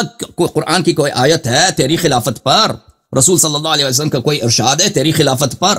اگر ارشاد ہے تو اہل بیت علیہ السلام کی امامت پر ہے، تیری اپنی خلافت باطل، اور پھر تم مرنے جا رہا ہے ایک دوسرے آدمی کو، ایک دوسرے فراڈی کو اللہ لے کے آتے ہو کہ یہ میرے بعد خلیفہ ہے۔ بدعت پہ بدعت، اور میں آپ کو بتا دوں گا کہ رسول پاک صلی اللہ علیہ وسلم نے متعدد احادیث میں تصریح کیا کہ میرے صحابہ میرے بعد مرتد ہو جائیں گے دو وجوہات کے بنا پر، ایک دنیا کی محبت کے بنا پر، اور ایک دین میں بدعت داخل کرنے کے بنا پر، اور یہ احادیث متواتر ہیں۔ اور بھائی میں نیا دین نہیں لے کے آ رہا، میں آپ کی اپنی کتابوں سے صحیح احادیث سے آپ کو دکھا رہا ہوں۔ یہ کتاب تفسیر القرآن العظیم مسندا عن رسول اللہ صلی اللہ علیہ وآلہ وسلم والصحابة والتابعین، تالیف ابن ابی حاتم الرازی، متوفى سنہ 327، چاپ مکتبہ نزار مصطفیٰ الباز، مکہ مکرمہ میں یہ کتاب چھپی ہے، اور یہ بہت بڑے محدث ہیں ابن ابی حاتم الرازی، ان کے والد ابو حاتم الرازی بھی بہت بڑے محدث ہیں، وہ بخاری مسلم سے بھی اقدم ہے، اور یہ بھی نہایت عظیم درجے کے محدث ہیں۔ اچھا، کتاب چھپی ہے سن 1997 میں، یہ مقدمہ ہے مؤلف کا، صفحہ نمبر 14 میں ابن ابی حاتم رازی فرماتے ہیں یہاں پہ مقدمے میں کہ میں نے جتنی اس کتاب میں احادیث لائیں یہ سب کے سب صحیح ہیں، بے اصح الاحادیث، میں نے بے اصح الاخبار اسنادا، میں نے صحیح ترین اسانید سے میں نے احادیث چنے ہیں اور یہاں پہ آپ کی خدمت میں پیش کر رہا ہوں، اور میں نے ان کے اسانید حذف کیے ہیں تاکہ بات مختصر رہے، لیکن سب کے سب صحیح ہیں۔ جب یہ بات پتا چلا آپ کو، یہ صفحہ نمبر 2836 ہے، حدیث نمبر 16084 ہے، یہاں پہ ابو بکر کی وصیت کی بات ہو رہی ہے۔ عائشہ سے روایت کہ میرے والد ابو بکر نے وصیت کیا، وصیت میں کیا لکھا ابو بکر نے وصیت میں یہ لکھا انی استخلفت علیکم عمر بن الخطاب، اس میں یہ کچھ بات تھی نہیں کہ میں ایک ہی جملہ تھا کہ میں نے تیرے اپنے بعد جو عمر کو میں نے خلیفہ بنا دیا۔ یہ کتاب ہے صحیح مسلم، چاپ دار الفکر، چھپی ہے سنہ 2003 بیروت لبنان میں، باب الاستخلاف و ترکی، حدیث صفحہ نمبر 927 میں، حدیث نمبر ہے 1823۔ عمر کو جب چاقو لگاتا، خنجر لگاتا، ان کے مرنے کے وقت آیا تھا، تو ان سے کہا گیا کہ آپ جو ہے نا ذرا وہ اپنے بعد کوئی وصی بنا دیں، کسی کو خلیفہ بنا دیں، تو اس نے کہا فَإِنْ اسْتَخْلِفْ فَقَدْ اسْتَخْلَفَ مَنْ هُوَ خَيْرٌ مِّنِّي، یعنی ابا بکر، اگر میں کسی کو وصی بنا دوں، جانشین بنا دوں، اپنے بعد کے لیے خلیفہ بنا دوں، تو وہ کون ہے؟ تو تو یہ میرے لیے ایک سنت ہے کہ میں اس کی اقتداء کر سکتا ہوں. وہ کون ہے؟ ابو بکر کی سنت. ابو بکر مجھ سے بہتر تھا، اس نے مجھے خلیفہ بنایا، تو یہ سنت میرے پاس ہے. وَإِنْ أَتْرُكْكُمْ فَقَدْ تَرَكَكُمْ مَنْ هُوَ خَيْرٌ مِّنِّي رسول اللہ صلی اللہ علیہ وسلم. اور اگر میں کسی کو خلیفہ نہ بناؤں تو پھر رسول پاک صلی اللہ علیہ وآلہ وسلم کے سنت پہ چلوں گا، کیونکہ رسول پاک صلی اللہ علیہ وسلم نے کسی کو خلیفہ نہیں بنایا. تو یہاں پہ واضح اعتراف ہے کئی باتوں کا میرے محترم ناظرین. ایک واضح بات ہے کہ ابو بکر کی خلافت پہ کوئی نص نہیں، کیوں عمر خود کہتا ہے وَإِنْ أَتْرُكْكُمْ، اگر میں آپ کو بغیر وصی کے دنیا سے وفات پا جاؤں، فَقَدْ تَرَكَكُمْ مَنْ هُوَ خَيْرٌ مِّنِّي رسول اللہ صلی اللہ علیہ وآلہ، میں کسی کو وصی نہ بناؤں تو میں نے رسالت پناہ صلی اللہ علیہ وسلم کی سنت پہ عمل کیا. تو واضح بات ہے کہ عمر کا اعتراف ہے، اور سب صحابہ وہاں پہ بیٹھے تھے، سب یعنی ان کے لیے ایک بدیہی بات ہے، ایک سیلف ایویڈنٹ بات ہے، ان سب کو جانتے ہیں کہ پیغمبر صلی اللہ علیہ وسلم نے ابو بکر کو خلیفہ نہیں بنایا. پہلی بات یہ. دوسری بات یہ ہے کہ یہ کذب ہے نبی صلی اللہ علیہ وسلم پر، افتراء ہے. اور حدیث فریقین کے درمیان متواتر ہے، من کذب علی فلیتبوأ مقعده من النار. اور جماعت مخالفین نے روایت کیا ہے من کذب علی متعمدا فلیتبوأ مقعده من النار، من کذب علی متعمدا فلیلج النار. جو شخص مجھ پہ جھوٹ باندھتا ہے جان بوجھ کر تو وہ جہنم میں داخل ہوتا ہے. اللہ اللہ اللہ اللہ اللہ اللہ اللہ. اور بھائی جب متواتر حدیث میں موجود ہے کہ رسالت پناہ صلی اللہ علیہ وآلہ وسلم نے اہل بیت علیہ السلام کے اتباع کا حکم دیا ہے، طائف کے فتح کے وقت حکم دیا، حجۃ الوداع عرفہ میں حکم دیا، مرض الموت مدینے میں حکم دیا، غدیر حکم میں حکم دیا، غدیر خم میں حکم دیا، تو پھر تم کیسے کہتے ہو؟ تم کیوں کہتے ہو کہ پیغمبر صلی اللہ علیہ وسلم نے یہ افتراء ہے پیغمبر پہ صلی اللہ علیہ وسلم پہ یا نہیں؟ جو شخص جھوٹی بات نسبت دے پیغمبر صلی اللہ علیہ وسلم سے وہ تو واضح بات ہے جہنمی ہے. یہ پہلی بات کہ ابو بکر کی خلافت پہ نص نہیں، اعتراف. دوسری بات کہ عمر نے رسول پاک صلی اللہ علیہ وسلم پہ جھوٹی بات نسبت دیا. دوسرا تھا. تیسری بات کیا ہے کہ ابو بکر نے جو عمر کے نزدیک خود وہ سنت پیغمبر یہی ہے کہ پیغمبر نے کسی کو وصی نہیں چھوڑا، ٹھیک ہے نا، اس سنت کو ترک کیا، اس نے، اور اس نے عمر کو خلیفہ بنایا. اب بھائی ابو بکر بھی وحی آتی تھی. اب مجھے بتاؤ اگر کوئی اور شریعت ہے کہ ابو بکر پہ نازل ہوئے تو ہمیں بتا دینا.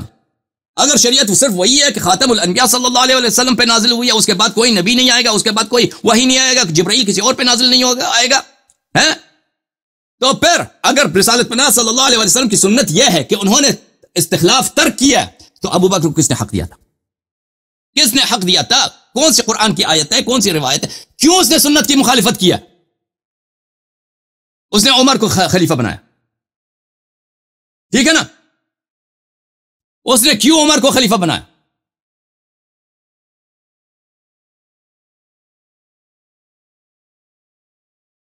یہ کتاب ہے الطبقات الکبریٰ لابن سعد، چاپ دار صادر، المجلد الثالث، جلد نمبر 3.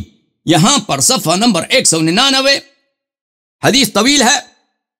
سمع بعض اصحاب النبی صلی اللہ علیہ وآلہ وسلم. اس حدیث کی جو ہے نا ایک سند نہیں ہے، کئی ایک اسانید ہے اس روایت کی. روایت کیا ہے کہ بعض اصحاب النبی صلی اللہ علیہ وآلہ وسلم نے سنا کہ عبد الرحمن اور عثمان ابو بکر کے پاس جاتے ہیں، ان کے پاس اکیلے بیٹھ جاتے ہیں. تو یہ صحابہ فدخلوا علی ابی بکر، یہ صحابہ گئے ابو بکر کے پاس اور ابو بکر سے کہا ما انت قائل لربک اذا سألک عن استخلافک عمر.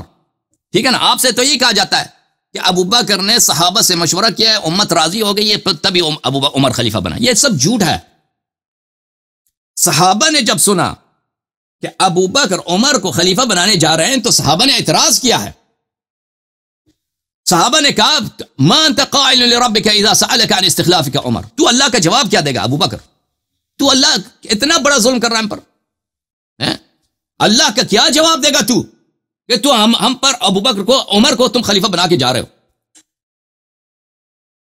لا بلی استخلافک عمر وقد ترى غلظته، اور تجھے پتا ہے کہ عمر کتنا غلیظ بولتے ہیں بد اخلاق اور سخت گیر آدمی کو، اور جس کے دل میں کوئی نرم سنگ دل بد اخلاق اور جو جس کے دل میں رحمت نہیں ہے. فقال ابو بکر اجلسونی، ابو بکر نے کہا مجھے بٹھا دو. وہ مریض تھا، شاید مرنے والا تھا، بیمار تھا. قال باللہ تخوفونی، کہتا ہے تم مجھے اللہ سے ڈراتے ہو. خاب من تزود من امرکم بظلم اقول اللہم استخلفت علیہم خیر اہلک. وہ شخص پلید آدمی ہے جس نے آپ پہ ظلم کر کے اللہ کے پاس جا رہا ہے. میں اللہ سے کہہ دوں گا کہ میں نے بہترین آدمی کو خلیفہ بنایا. کہنے کا مقصد یہ ہے کہ صحابہ سے مشورہ نہیں ہوا تھا، صحابہ نے مخالفت کی تھی. کتاب سنن سعید بن منصور المجلد الخامس چاپ دار السمیع، تفسیر سورۃ الاعراف، یہاں پر سورۃ الاعراف کی اس آیت کے شرح میں، آیت کون سی؟ آیت نمبر 8 اور 9. اب دوسرے سند کے ساتھ، جب لوگوں نے سنا لما بلغ الناس ان ابا بکر يريد ان يستخلف عمر قالوا ماذا يقول لربه اذا لقيه. جب مہاجرین و انصار نے سنا کہ ابو بکر عمر کو خلیفہ بنا کے جا رہے ہیں تو انہوں نے کہا کہ یہ اللہ کا جواب کیا دے گا. استخلف علینا فظا غلیظا، ہمارے اوپر ایک سخت دل، بے رحم، بد اخلاق آدمی کو ہمارے اوپر خلیفہ بنا کے جا رہا ہے. وهو لا يقدر على شيء، اور اس کی کوئی حیثیت بھی نہیں ہے عمر کی، نہ شجاعت نہ علم، کچھ بھی نہیں ہے، نہ حسب نہ نسب، کچھ بھی نہیں ہے. اس کو کیوں خلیفہ بنا کے جا رہا ہے؟ فكيف لو قدر، اور ابھی جب اس کے پاس کچھ بھی نہیں ہے، وہ اتنا بد اخلاق ہے، وہ جب خلیفہ بنے گا تو اور بھی ظلم کرے گا ہم پر. فبلغ ذلك ابا بکر، یہ خبر ابو بکر کو پہنچا. ابو بکر نے کہا ابی ربی تخوفونی اقول استخلفت خیر اہلک. ابو بکر نے کہا کہ نہیں، میں تو مجھے اللہ سے نہ ڈراؤ، میں اللہ سے کہہ دوں گا کہ میں نے بہترین آدمی کو خلیفہ بنایا. کتاب المصنف للاحادیث والآثار لابن ابی شیبہ الکوفی المجلد السابع عشر، چاپ شرکت و دار القبلہ، کتاب چھپی ہے سنہ 2006 میں، دمشق شام میں. حدیث نمبر 32676، صفحہ نمبر 68. عن ابن ادریس عن اسماعیل عن زبید، اور یہ وکیع سے، ابن ابی شیبہ کے ایک استاد ابن ادریس اور ایک استاد وکیع، دونوں سے اس نے روایت کیا. اور اسماعیل ابن ابی خالد اور زبید ابن الحارث، یہ جو ہے نا، یہ سب بخاری اور مسلم کے مشائخ ہیں، رجال سب بخاری مسلم کے مشائخ ہیں. اچھا، لما حضرت ابا بکر الوفات، جب ابو بکر کے مرنے کا وقت آیا، وفات کا وقت آیا، ارسل الی عمر لیستخلفہ، عمر کو بلایا کہ آ جاؤ میں تجھے اپنے بعد وصی بناتا ہوں. پیغمبر صلی اللہ علیہ وسلم نے کسی کو وصی نہیں بنایا. ابو بکر کو یہ اتنا عقل تھا کہ میرے بعد اختلاف نہ ہو، عمر کو وصی بناتا ہوں. پیغمبر صلی اللہ علیہ وسلم عالم کو اس نے یہ فرمایا بھی تھا، اخوف ما اخاف علیکم الائمہ المذلین. عمر کو بلایا کہ میں تمہارے آ جاؤ کہ میں تجھے خلیفہ بناؤں. لوگوں نے کہا، فقال الناس، مہاجرین انصار نے کہا، استخلفت علینا فظا غلیظا فلو ملکنا کان افظ واغلظ. تو ایک بد اخلاق، سنگ دل، بے رحم انسان کو ہم پہ بادشاہ بنا کے جا رہا ہے. اگر وہ جب بادشاہت اس کو ملے گی تو وہ اور ہی زیادہ ظالم ہو جائے گا. ماذا تقول لربک اذ اتیتہ وقد استخلفتہ علینا، تو اللہ کا جواب کیا دے گا کہ ایک نااہل آدمی کو، ایک غیر مستحق انسان کو، کوئی اس کی صلاحیت ہی نہیں ہے، بد اخلاق، سنگ دل، بے رحم، اس کو ہم پہ خلیفہ بنا کے جا رہے ہو. ابو بکر نے کہا کہ مجھے اللہ سے ڈراتے ہو، میں کہہ دوں گا کہ میں نے تو بہترین انسان کو خلیفہ بنایا. اچھا میرے محترم ناظرین، اب میرے پاس مزید نصوص بہت زیادہ ہے کہ میں آپ کو دکھاؤں کہ ابو بکر نے عمر کو خلیفہ بنایا. تو پھر دو باتیں میرے محترم ناظرین، ابو بکر کی اپنی خلافت بغیر نص، عمر کی خلافت جو ہے ابو بکر نے سنت رسول صلی اللہ علیہ وسلم ترک کر کے عمر کو خلیفہ بنایا. حالانکہ رسول پاک صلی اللہ علیہ وسلم نے اہل بیت علیہ السلام کو امام بنایا تھا، خلیفہ بنایا تھا نا. ابو بکر کو چاہیے تھا کہ مرتے وقت کم از کم خلافت واپس کر دیتا اہل بیت علیہ السلام کی طرف. اس نے یہ بھی نہیں کیا. اس نے رسول پاک صلی اللہ علیہ وسلم کی سنت کی، حدیث ثقلین کی، حدیث غدیر کی، حدیث منزلت کی، حدیث خلافت کی، حدیث ولایت کی، آیہ ولایت کی، آیہ اولو الامر، سب کی اس نے مخالفت کرتے ہوئے، آیہ تطہیر سب کی مخالفت کرتے ہوئے اس نے عمر کو اپنا جانشین بنایا. اور کیوں؟ سوال یہ ہے کہ ابو بکر کو کس نے یہ حق دیا تھا؟ اگر تم جماعت عمریہ خود تمہارے موازین پہ بات کرتا ہے نا، تم کہتے ہو کہ پیغمبر صلی اللہ علیہ وسلم نے کسی کو جانشین نہیں بنایا، تو ابو بکر کو کیا حق ہے کہ سنت رسول صلی اللہ علیہ وسلم ترک کرے؟ شریعت دو ہیں، ایک شریعت پیغمبر صلی اللہ علیہ وسلم پہ نازل ہوئی، دوسرا شریعت ابو بکر پہ نازل ہوئی ہے. تم یہ کہہ دو نا تو اپنا کلمہ چینج کرو. تمہارے پاس انبیاء بہت سارے ہیں، ابو بکر بھی انبیاء میں سے، اس کی اور شریعت ہے. اگر شریعت رسالت پناہ صلی اللہ علیہ وسلم کی ہے، جو ثابت ہے، خلافت کس کی ہے؟ امیر المؤمنین علی علیہ السلام کی ہے. تو پھر ابو بکر کی اپنی خلافت باطل ہے، اور جب مرتے وقت اس کو واپس کرنی چاہیے تھی خلافت، کس کو؟ امیر المومنین علیہ السلام کی طرف واپس کرنا چاہیے تھا، کیونکہ وہ زندہ ہے، اس کی خلافت منسوس ہے۔ تو لیکن تم یہ کہتے ہیں اپنے عوام سے کہ پیغمبر صلی اللہ علیہ وسلم نے تو کسی کو خلیفہ نہیں بنایا تھا، چلو کسی کو نہیں بنایا تھا، تو ابو بکر نے یہ سنت کیوں ترک کیا ہے؟ عمر کو اس نے خلیفہ، اور اس صحابہ سب نے مخالفت کیا، سب نے کہا کہ یہ فظ غلیظ ہے، یہ بد اخلاق بے رحم انسان ہے، ظالم آدمی ہے، اس کی استحقاق نہیں ہے خلافت۔ تو یہ کس لیے، یہ کیوں مخالفت کی سنت کی؟ بہرحال اس نے مخالفت کی سنت کی۔ ملاحظہ فرمائیے عزیز، سنن النسائی، صحیح سنن النسائی بتحقیق محمد ناصر الدین الالبانی، چاپ الریاض، کیف الخطبہ، حدیث صحیح، حدیث نمبر 1577، صفحہ نمبر 512، حدیث صحیح۔ وشر الامور محدثاتہ، بدترین امر کیا ہوتا ہے؟ جو بدعت ہوتا ہے۔ وکل محدثۃ بدعہ، وہ ہر جدید چیز جو رسول پاک صلی اللہ علیہ وسلم کی سنت میں نہیں ہے وہ بدعت ہے۔ وکل بدعت ضلالہ، اور ہر بدعت ضلالت ہے۔ وکل ضلالت فی النار، اور ہر ضلالت نار میں۔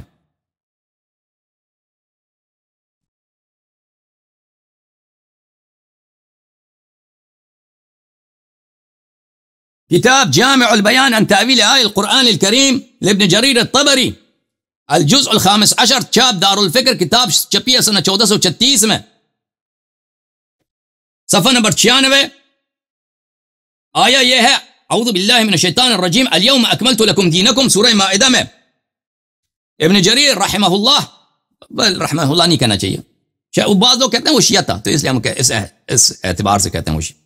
وہ مرتے وقت اس کو مارا بھی تھا لوگوں نے، فتراو بھی کیا تھا کہ رافضی ہے، لیکن وہ بہرحال اس کے کتابوں سے نہیں پتہ چلتا، بغداد میں رہتا تھا، کتابوں سے نہیں پتہ چلتا تھا کہ وہ پتہ چلتا ہے کہ وہ شیعہ ہے۔ اچھا، عن علی عن ابن عباس، یہ کوئی اور علی، ابن عباس سے روایت کیا ہے، الیوم اکملت لکم دینکم، دین سے مراد اسلام ہے۔ اخبر اللہ نبیہ صلی اللہ علیہ وآلہ وسلم والمؤمنین، اللہ تعالیٰ نے اس آیہ شریفہ میں فرمایا ہے کہ اے نبی اور اے مؤمنین جان لو، انہ قد اکمل لهم الایمان فلا يحتاجون الى زیادت ابدا، کہ اللہ نے دین کامل کیا ہے، ایمان کامل کیا، کسی اور کی زیادت کی ضرورت نہیں ہے۔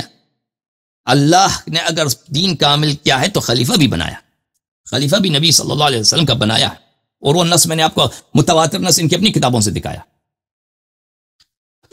وقد اتمہ اللہ عز ذکرہ فلا ينقصہ ابدا، پھر کسی اور کی زیادت کی ضرورت نہیں ہے کہ اللہ نے خلیفہ بنانا بھول گیا، اب صاحب آ کے خلیفہ بناتے ہیں، ٹھیک ہے نا۔ پھر عمر جو ابو بکر جو ہے عمر کو خلیفہ بنا دیتا ہے۔ وقد رضی اللہ بلی وقد اتمہ اللہ فلا ينقصه ابدا، یہ دین کامل ہے، اللہ نے اس دین کو تمام کامل بنایا ہے، اس کو مزید اس میں اضافہ کرنے کی ضرورت نہیں ہے۔ اچھا،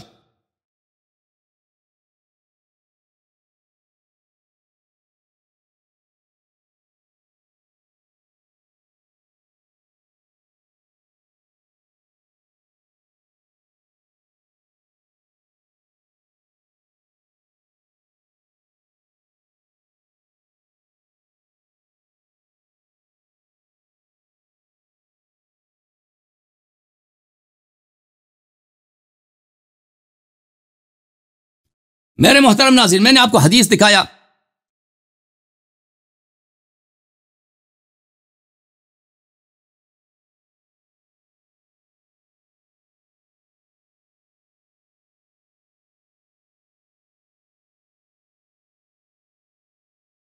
کہ شر الامور محدثاتها وکل محدثۃ بدعہ وکل بدعۃ فی النار، کہ ہر بدعتی جہنم میں ہوتا ہے۔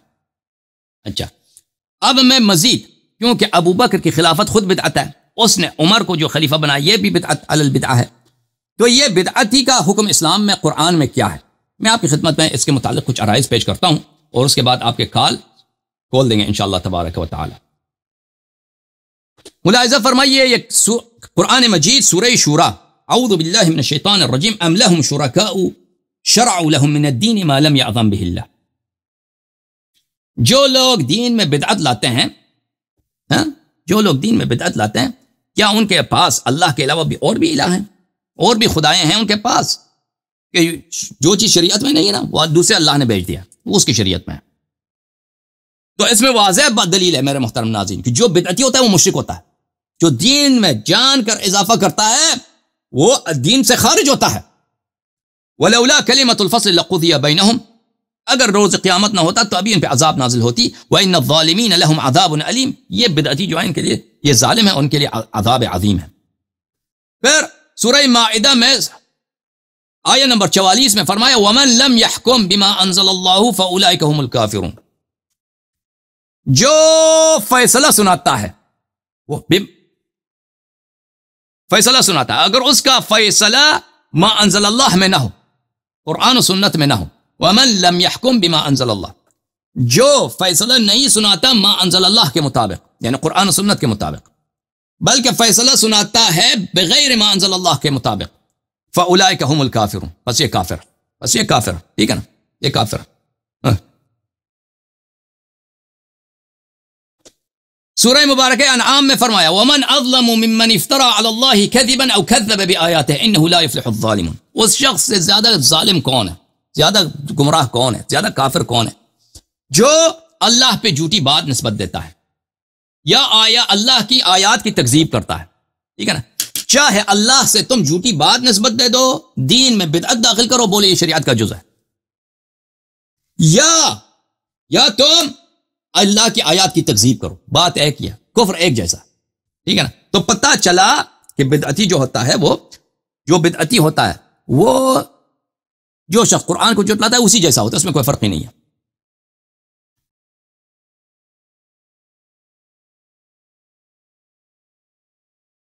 جب یہ پتہ چلا میرے محترم ناظرین، اب میں آپ کو کچھ روایات دکھا دیتا ہوں۔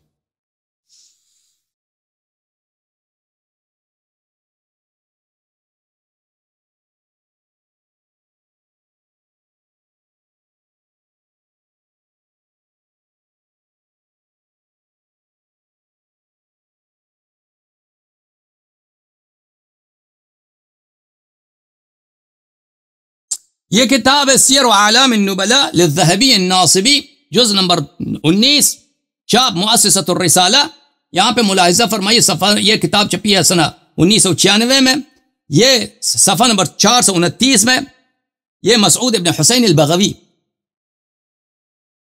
ان کا ترجمہ ہے، ان کا یعنی زندگی نامہ ہے، سوانح حیات ہے۔ الشیخ الامام العلامۃ القدوۃ الحافظ شیخ الاسلام، شیخ الاسلام کس کو بولا جاتا ہے؟ وہی جو سب سے بڑا عالم ہوتا ہے اپنے زمانے میں، اس کو شیخ الاسلام کہتے ہیں۔ محی السنہ، سنت کا انہوں نے، حدیث کا انہوں نے کیا زندہ کیا۔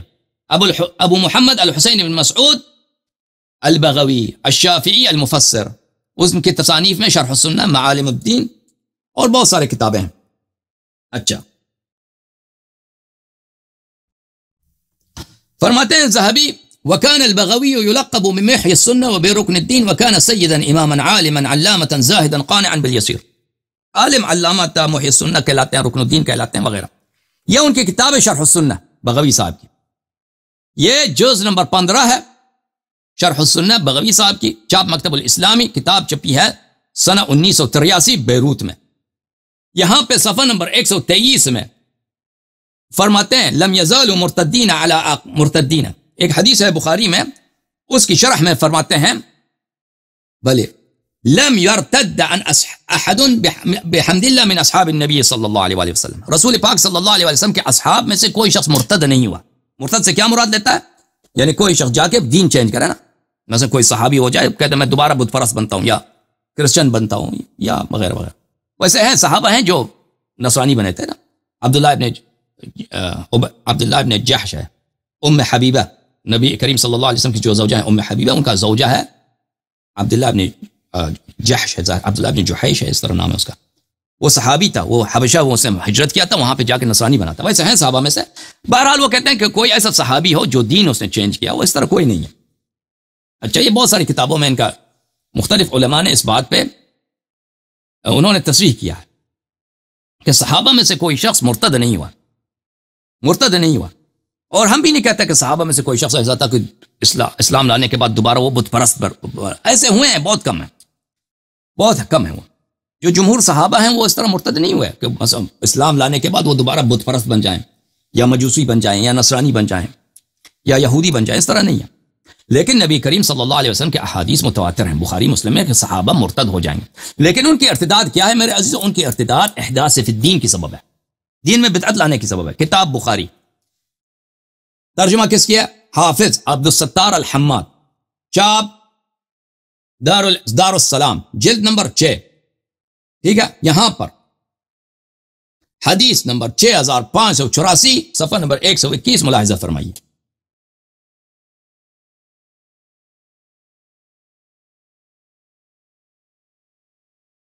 ایک منٹ، میں آپ کو وہ حدیث دکھاؤں جو بالکل جس میں تصریح ہے۔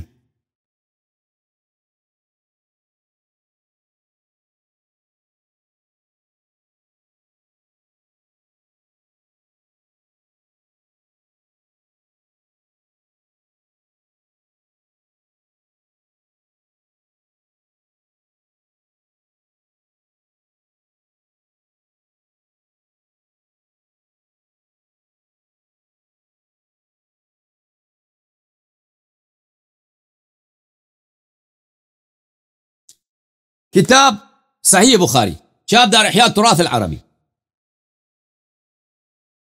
سنہ 2001 بیروت لبنان میں چھپی ہے۔ یہاں پہ باب فی الحوض، حوض کوثر کی باب، صفحہ نمبر 1167، حدیث نمبر 6576۔ بلی عبداللہ سے روایت ہے، عبداللہ ابن مسعود ہے یا عبداللہ ابن عمر ہے، اب مجھے نہیں معلوم۔ نبی صلی اللہ علیہ وسلم سے روایت کرتے ہیں، انا فرطکم علی الحوض وليرفعن رجال منکم، میں آپ سے پہلے حوض کوثر پہ پہنچ جاؤں گا، وہاں میں سے آپ کے کچھ لوگ آ جائیں گے، ثم ليختلجن دونی، پھر وہ حوض کوثر سے دور کیے جائیں گے، فاقول رب یا رب اصحابی، میں کہوں گا یا رب یہ میرے صحابہ ہیں، فیقال انک لا تدری ما احدثوا بعدک، تو مجھ سے کہا جائے گا کہ تو نہیں جانتا یا نبی صلی اللہ علیہ وسلم آپ نہیں جانتے کہ انہوں نے آپ کے بعد دین میں احداث، کل محدثۃ بدعہ، میں نے حدیث آپ کو دکھا نا، احداث بولتے ہیں دین میں بدعت داخل کرنے، انہوں نے دین میں بدعت داخل کی ہے، آپ کو کیا معلوم کہ انہوں نے دین میں کیا بدعتیں داخل کی ہیں؟ اگلے صفحے پر صفحہ نمبر 1168 ملاحظہ فرمائیے، حدیث نمبر 6582، انس بن مالک فرماتے ہیں کہ رسول پاک صلی اللہ علیہ وسلم نے فرمایا، لا یردن علی ناس من اصحاب الحوض، بہت سارے گروہ، بہت لوگ میرے صحابہ سے حوض کوثر پہ وارد ہوں گے، من اصحابی، میرے صحابہ میں سے، حتی اذا عرفتهم اختلوا جیدونی، جب میں ان کو پہچان لیتا ہوں، یہ تو فلانا ابن فلان ہے، یہ فلانا ابن فلان ہے، یہ فلانا ابن فلان ہے، یہ آ گئے، جو ہی میں پہچان جاتا ہوں ملائکہ ان کو دور کرتے ہیں مجھ سے، فاقول اصحابی، میں کہتا ہوں یہ تو میرے صحابہ ہیں، اقول اصحابی، یہ علامہ سوال جو رکھا گیا نا، یہ ایسے یہ ناشر کی طرف سے، یہ پرانے زمانے میں علامت سوال کوشچن مارک نہیں ہوتے تھے، یہ بعد میں لوگوں نے ڈال دیے، اس کی کوئی ویلیو نہیں ہے۔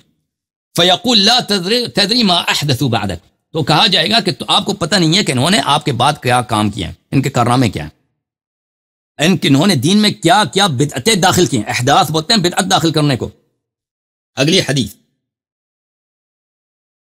ابو سعید خدری نے کہا، سمعت یزید فیہا، اس نے ابو سعید خدری نے اسی حدیث میں اضافہ کیا ہے، یعنی میں نے کہہ دوں گا کہ یہ میرے صحابہ وغیرہ ہیں، تو انک لا تدری ما احدثوا بعدک فاقول سحقا سحقا لمن غیر بعدی، پکارا جائے گا کہ یہ تو انہوں نے دین میں بدعت داخل کیا آپ کے بعد، اور میں کہوں گا کہ دور ہو جائے، لعنت ہو ان پر کہ جنہوں نے میرے بعد دین میں انہوں نے چینجز لائے ہیں۔ حدیث نمبر 6586، صحابہ سے روایت کرتے ہیں کہ یرد، نبی صلی اللہ علیہ وسلم نے فرمایا، یرد علی الحوض رجال من اصحابی، میرے اصحابہ میں سے بہت سارے مرد آ جائیں گے میرے حوض کوثر پر، فیحلؤون عنہ، پھر ان کو دور کیا جائے گا، بھگایا جائے گا، بھاگ جائے یہاں سے جہنم کی طرف جا، فاقول یا رب اصحابی، میں کہوں یا رب یہ تو میرے صحابہ ہیں، فقل انک لا علم لک بما احدثوا بعدک، تجھے پتہ نہیں کہ انہوں نے دین میں کیا بدعت داخل کیا۔ اچھا، اب آتے ہیں اردو ترجمے کے ساتھ، کتاب صحیح بخاری، ترجمہ شیخ حافظ عبد الستار الحماد، چاپ دار السلام، یہ جز نمبر 6 ہے، یہ ہے، ملاحظہ فرمائیے، حدیث نمبر 6576، بلی، فاقول یا رب اصحابی،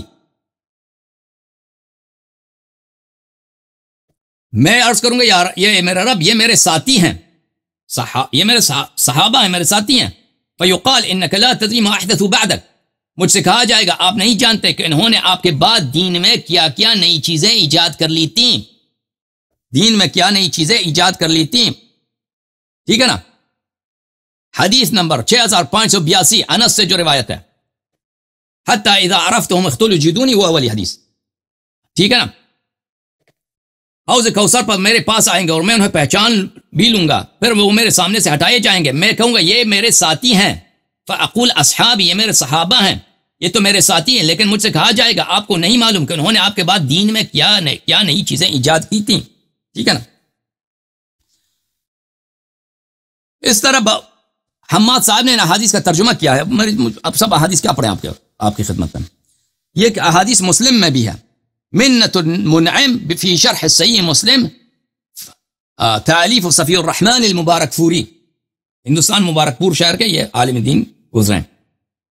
اچھا، منت المنعم فی شرح مسلم، جز نمبر 1، چھاپ دار السلام، ریاض، سعودی عرب میں ایک کتاب چھپی ہے. ملاحظہ فرمائیے، وہ بھی کیونکہ مسلم میں بھی یہ احادیث ہیں، ما احدثوا بعدک، کہ وہ شرح کیا کرتے ہیں، ما احدثوا بعدک ای مبتدعوه فی الدین وغیروه وبدلوه، کہ یہ لوگ دین میں تغییر لائیں گے اور دین کو تبدیل کریں گے آپ کے بعد. تو پتہ یہ چلا میرے محترم ناظرین، ما احدثوا بعدک ای مبتدعوه فی الدین، تو پتہ کیا چلا میرے محترم ناظرین؟ پتہ یہ چلا کہ رسول پاک صلی اللہ علیہ وسلم نے فرمایا کہ صحابہ کی جو ہے نا ارتداد ہوگی، ارتداد اس لیے نہیں ہوگی کہ فرمایا کہ ارتداد اس لیے ہوگی کہ وہ بت پرست ہو جائیں گے، نہیں، صحابہ کی ارتداد اس لیے ہوگی کہ وہ دین میں بدعت داخل کریں گے، دین میں بدعت داخل کریں گے، اور دین میں دنیا میں تنافس کریں گے. تنافس دنیا میں بھی روایات ہیں، وہ بھی میں آپ کو دکھا دوں. دنیا طلبی کی وجہ سے صحابہ کافر ہو جائیں گے.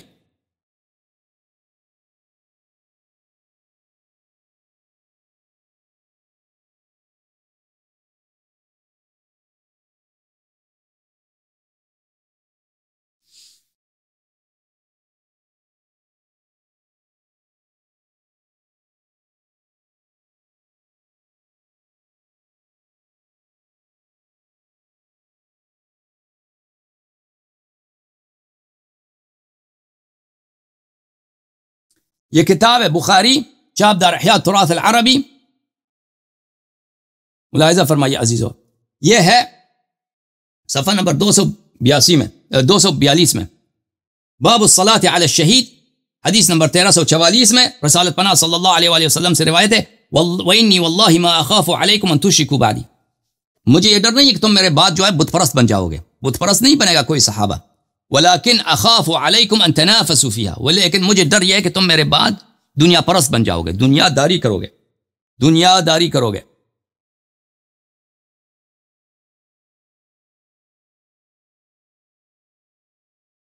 کتاب صحیح البخاری، ترجمہ و شرح مولانا محمد داؤد راز، چھاپ مرکزی جمعیت اہل حدیث ہند، اسی حدیث کے ترجمے میں، ولیکن اخاف علیکم ان تنافسوا فیہا، اور خدا کی قسم مجھے اس کا ڈر نہیں کہ تم میرے بعد شرک کرو گے، بلکہ اس کا ڈر ہے کہ تم دنیا حاصل کرنے میں رغبت کرو گے. تو پتہ یہ چلا عزیزو کہ رسالت پناہ صلی اللہ علیہ وسلم نے خبر دی ہے کہ ان کے بعد صحابہ مرتد ہو جائیں گے، لیکن ان کی ارتداد کیا ہوگی؟ ارتداد اس لیے نہیں ہوگی کہ وہ بت پرست ہو جائیں گے، ارتداد دنیا میں رغبت اور دین میں بدعت داخل کرنے کا، دین میں بدعت داخل کریں گے اور دنیا میں رغبت حاصل کریں گے. تو بھائی سب سے بڑا جو اس کا نمونہ ہے نا، خلافت ہے، غصب خلافت ہے، کہ دنیا کی خاطر جس کی حکومت نہیں بنتی تھی انہوں نے حکومت پر ناجائز قبضہ کیا، اور جن مقدس اور معصوم ہستیوں کی حکومت تھی، حکومت ان سے چھینا گیا، ٹھیک ہے نا. اور ان کی جو لوگ غاصب ہے، وہ خلافت ہے، جو غاصب حکومت ہے، غاصب امامت ہے، ان کی خلافت بدعت ہے، کیونکہ یہ خود کہتے ہیں ان پہ کوئی نص نہیں ہے. فالحمدللہ رب العالمین.